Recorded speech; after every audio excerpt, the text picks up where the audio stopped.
옆반에 물어봐.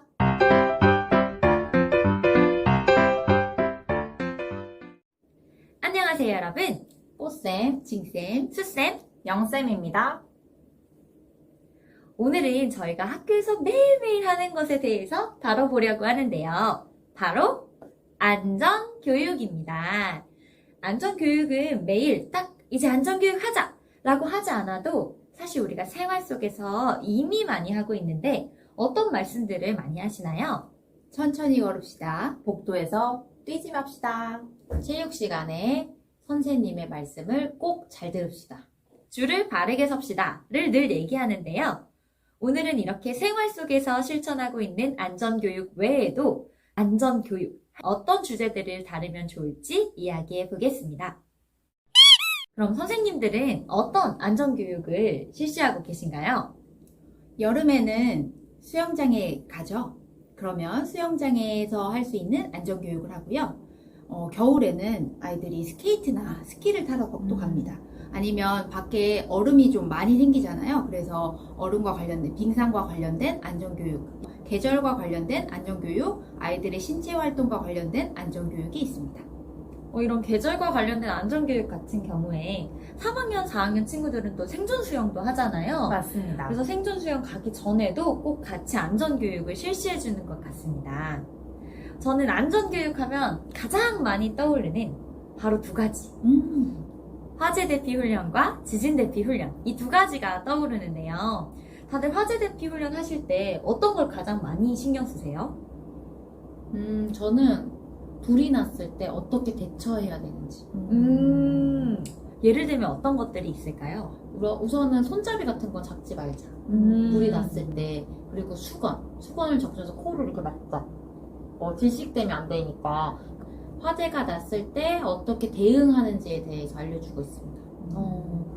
하나 더 추가를 하자면 학교에서는 대피 훈련을 하잖아요. 근데 그 대피로가 반마다 정해져 있어요. 그래서 그 대피로의 방향을 한번 체크하는 것이 중요합니다. 아, 맞아요. 특히 대피 훈련을 하기 시작하면 꼭 한두 명의 친구들이 자신만의 길로 갈 수 있거든요. 우리 반 열로 가야 되는데 막 정신없이 내려왔는데 두 명이 없어서 보면 이미 운동장에 나와 있는 경우들이 있습니다. 그러면은 대피 훈련 때는 아차 하지만 이게 실제 상황이었다면 저희가 이 아이 두 명을 찾지 못했다면 정말 큰일 나겠죠. 그래서 저도 대피 훈련, 화재 대피 훈련과 지진 대피 훈련 모두 줄을 서는 것을 가장 기본으로 연습하는 것 같습니다. 줄을 어떻게 하면 바르게 서는지, 빨리 설 수 있는지, 어떻게 내려갈 수 있는지, 대피로 확보까지요.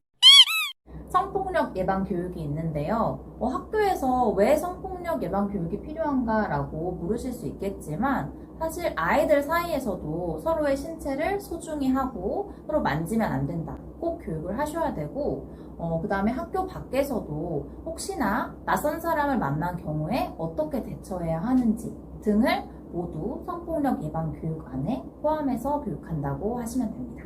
마지막으로는 아이들이 요즘에는 SNS를 많이 사용해서 그걸로 인해서 학교 폭력이 일어나는 경우가 많아요. 그거를 사전에 예방하기 위해서 SNS를 어떻게 올바르게 사용할 수 있는지 사이버 폭력 예방 교육을 실시합니다.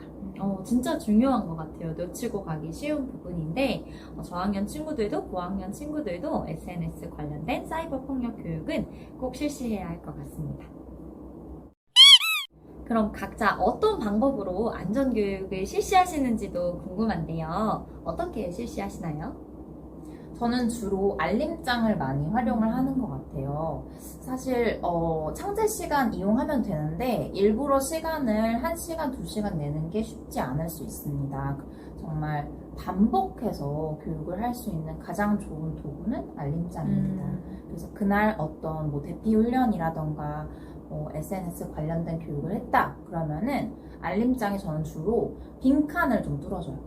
예를 들면 나는 SNS를 이용할 때 그리고 괄호 이렇게 해주면 아이들이 이제 나와서 검사 맡을 때 그 괄호를 채워서 나와야 되는 거예요.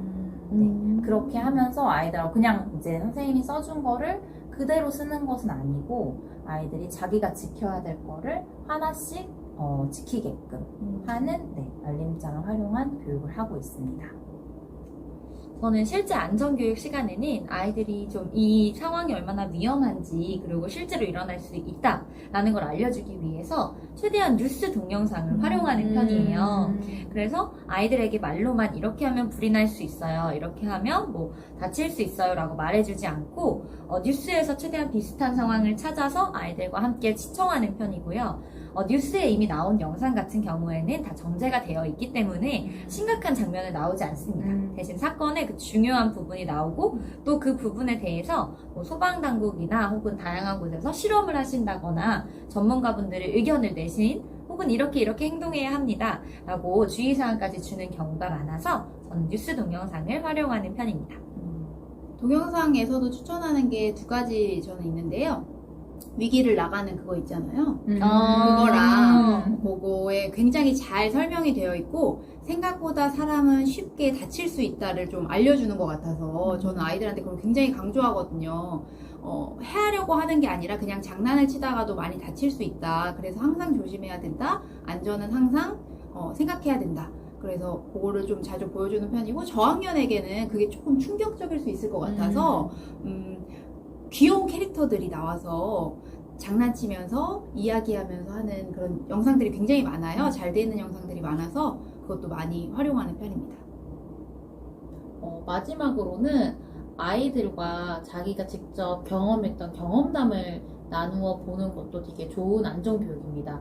요즘에 고학년 학생들 같은 경우는 SNS 사용으로 인해서 문제가 많이 발생하고 있습니다. 그래서 SNS를 사용했을 때 서로 상처를 받았던 경험을 이야기를 나누고 공감하면서 앞으로 어떻게 사용하면 좋을지 같이 약속해보는 활동도 좋은 안전교육입니다. 네, 그리고 경기도교육청 같은 경우에는 나침반 안전교육이라는 자료를 늘 제공하고 있습니다. 이걸 활용해서 아침에 5분 혹은 수업 끝나기 전에 5분 자투리 시간 동안 매일 안전교육을 실시해 주시는 것도 정말 도움이 많이 될 것 같습니다.